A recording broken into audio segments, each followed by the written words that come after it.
Hi guys, it's Jo Davison here, co-founder of Crackit University and also co-author of Crackit 5 Steps to Creating Your Wow Chiropractic Practice. Welcome! Today I just wanted to share with you a couple of hints and tips about the importance of quality control and actually how really great quality control can really enhance your referrals and also your patient retention versus really bad quality control, and people are going to be out of there as soon as they're out of pain. So one of the things that I tell all of our cracketers, we call them, is really nail your quality control. So what the heck does that mean? It means you need to have checklists for every area of your practice to make sure that actually the standard that you want is maintained.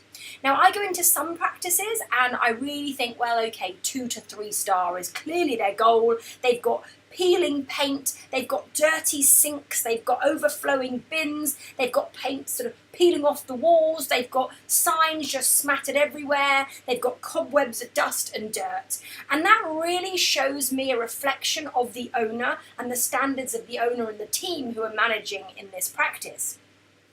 Really, this is not great. They worry then about their lack of new patients, they worry then about their lack of retention, and they can't see that this is going to have a massive impact. Now, I know that there are feelings in our profession that say, oh, no, it doesn't matter, they're there for the chiropractic. And of course, I agree with that, they are. But if you want a well-being centre and you want people to stay beyond the want purchase of the need, kind of like, actually, it's a I am desperate, please help me type of purchase, then we're going to have to get better at making our quality control really well. So one of the things that I do in most practices when I go in is I'll do a walk round starting at the outside. And I want to see, are there cigarette butts lying on the floor? Are there weeds growing? Are the signs broken? Are the lights working? What are the window ledges doing? Are there all paint and things that need to be covered up with window boxes? You know, kind of what is the first impression that I get? So please go and check your first impression, because when I turn up, I really am harsh about it, because that's the first impression that people get when they first come to see you. Then we start inside, and I want to have a look at the signage. Is it branded? Is it put up on the wall in a frame, or is it kind of just a badly written sign or printed sign that's been shoved on the wall with no real intention? I'm also looking at the workspaces behind the desk. Is there clutter? Is there kind of dust on the top part of the computer? Or the card machines all sort of grimy and dirty? I'm also going to look at the music that I hear. Is it radio? I've talked before in other videos about the negativity that radio brings and how you just don't want it. Are the windows clean, or are they splattered and dirty? Are there cobwebs everywhere? I'm then going to walk down your corridor towards your adjusting rooms, and I'm looking at signage. Are there broken lights? I'm looking at or thinking about the smell that I experience. When I go into the adjusting rooms, I want to see that the headpieces where I'm going to, or the guests, patients are going to be laying, are clean. They're not covered in bits of dry skin or dirt or spittle, and I don't want to be horrible here, but sometimes underneath those benches, they are not world class. I'm then going to go in your toilet, and I want to be able, if I wanted to eat my lunch in there. I don't want to have it smelly. I don't want to have lights that are broken. I don't want cobwebs. I don't want dirty floors. I don't want sinks with bits in them. I recently did a practice visit, and I went into their toilet, and in the sink there was hair that shouldn't have been there. I don't know how the heck it got in this sink. Shouldn't have been there, but I was like, do you know you've got an issue with hair going on in there? They were just oblivious to it. So have checklists, have your toilet checklist. Now, if you're going to put checklists up where guest patients can see them, make sure they're followed and carried out, because quality control cannot be left to chance. I often say, as I say, is it a 3-star motel type comparison, or is it a 5-star resort hotel? You know, most people, they'll go to a motel because they want to fulfill a need. They don't necessarily want to go back there, though, and become part of the community.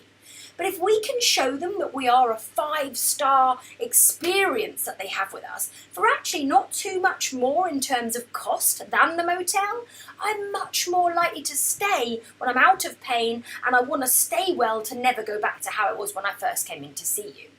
Whether or not you're pain-based and that's your philosophy, fine. Whether or not you're well-being, you need to not leave your quality control to chance.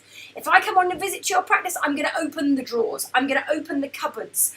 In the toilet, kids open the cupboards. So if there's a place you really don't want me as the prying visitor to go, you must put a sign on saying, please kindly note this is private. Or, rather than aggressive signs saying, do not enter. So please note, if you're having any challenges at all with retention, it may be that actually something as simple as your quality control might need a bit of a lift because people are staying while they're in a need, distressed purchase, but they don't want to stay when it turns into a want purchase. Also, one of the things that we used to do every single Saturday morning was the team would have a uniform check. Some of you are going to groan and say, really? And I'm going to say, yes. We had uniforms which we wanted to be pristine and world class. Our chiropractors wore black trousers with black shoes and with polo shirts that were branded.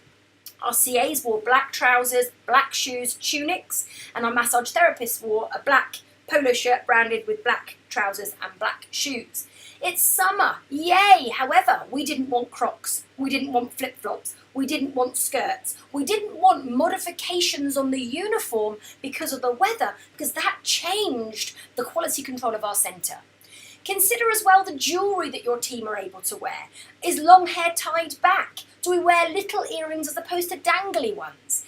This time of year, if you've got young people, they love to go to festivals. Are they wearing all those sort of trendy bands halfway up their arm?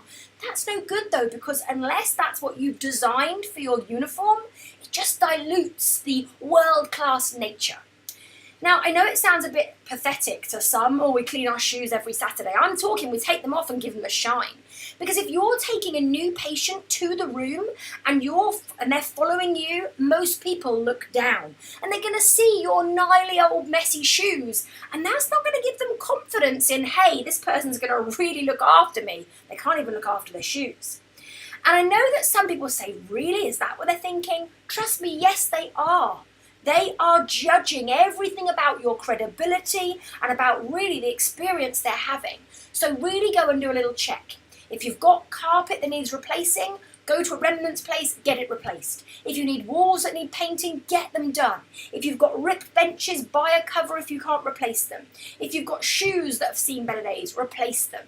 Really go through the whole of your centre, your team and what they look like, what the centre looks like, and really take it up to the next level. Your patients, your guests deserve to be looked after in a beautiful surrounding. Now, I know not all of us have got sort of big centres, and that doesn't matter. We're not here to help you get the centre that we wanted. We're here to help you get your centre, the centre you like. So whether you've got one room or whether you've got 50 rooms, come at it with a world-class approach in terms of your cleanliness, in terms of your standards. And you really will see the difference it makes on the team members you attract, the guests or patients you attract, and also your referrals. Okay, until next time, goodbye for now.